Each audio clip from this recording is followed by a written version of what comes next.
বন্ধুরা, Ukraine Russia যুদ্ধের কারণে ভারত ওয়ার্ল্ড ডিপ্লোমেসির কেন্দ্রবিন্দু হয়ে উঠেছে।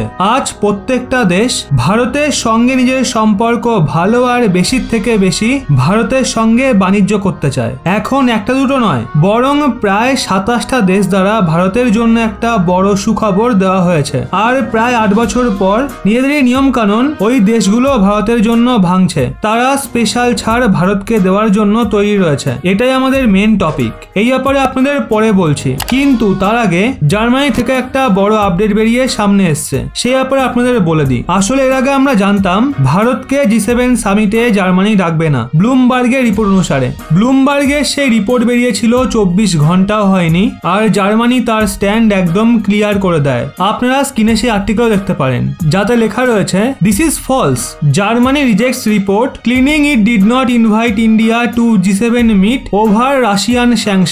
ওখানে যদি আপনারা উইজনের আর্টিকেল দেখেন, তো ওখানে লেখা রয়েছে, India invited by Germany for G7 summit in June. এর আগে দুনিয়া জুড়ে সংবাদ মাধ্যমে এটা ছেপেছিল জার্মানি ভারতকে G7 এর জন্য ইনভাইট করবে না। এর কারণ ব্লুমবার্গের রিপোর্ট ছিল।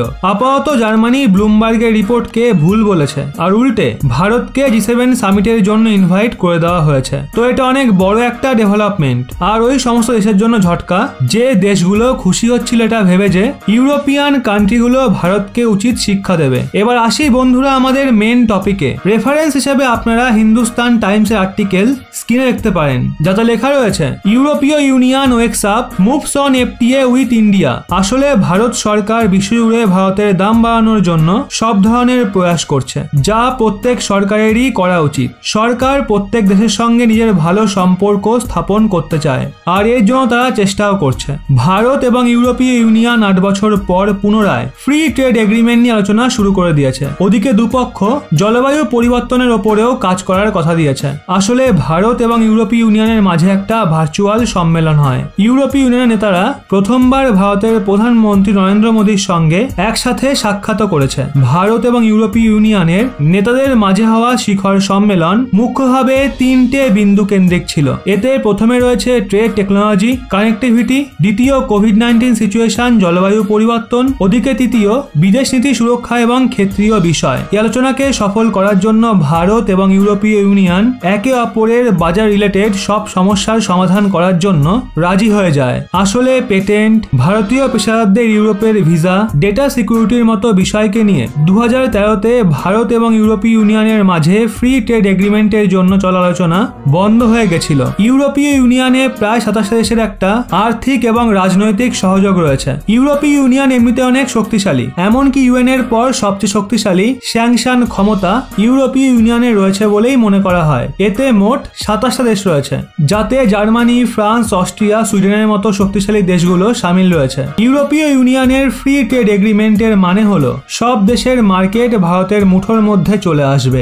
ভারত সরকার আপাতত প্রত্যেকটা ক্ষেত্রে বড় বড় রিফর্ম করছে, সেটা ম্যানুফ্যাকচারিং ফিল্ড হোক, ডিফেন্সের ক্ষেত্র হোক বা FTA মানে ফ্রি ট্রেড এগ্রিমেন্ট হোক। এই সবকিছুর জন্য ভারত নিজের নীতি বদলাচ্ছে আর নতুন নতুন পলিসি বানাচ্ছে।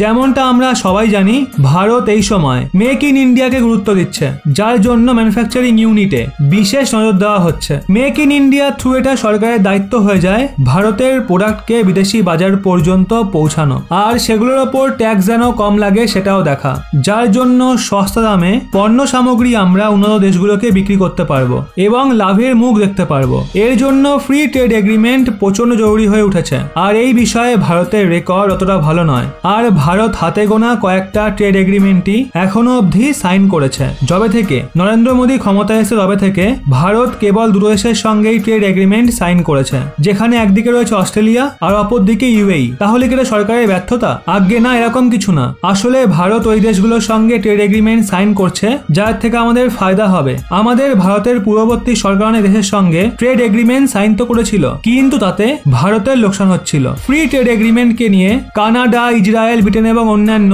ইউরোপীয় দেশগুলোর সঙ্গে কথাবার্তা বলছে। এটা আশা করা হচ্ছিল ব্রিটেন, ইসরায়েল এবং কানাডার সঙ্গে ভারত এই বছর ফ্রি ট্রেড এগ্রিমেন্ট সাইন করে নেবে। ওদিকে ইউরোপীয় ইউনিয়নের একটা বড় মার্কেটও ভারতের হাতে আসতে চলেছে।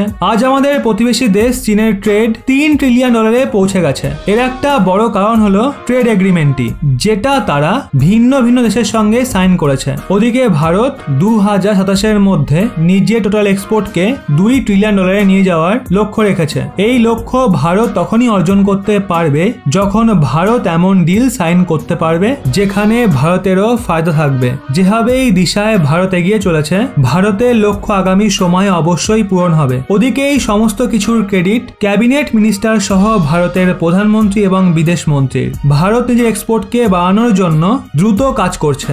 আজকের মতো এখানেই শেষ করলাম। বন্ধুরা, যদি এই ধরনের ভিডিও আপনাদের ভালো লেগে থাকে তাহলে অবশ্যই চ্যানেলটি সাবস্ক্রাইব করে পাশের বেল আইকনটি অল করে রাখুন। ভারতকে ভালোবেসে থাকলে কমেন্টে জয় হিন্দ লিখতে কিন্তু একদমই ভুলবেন না।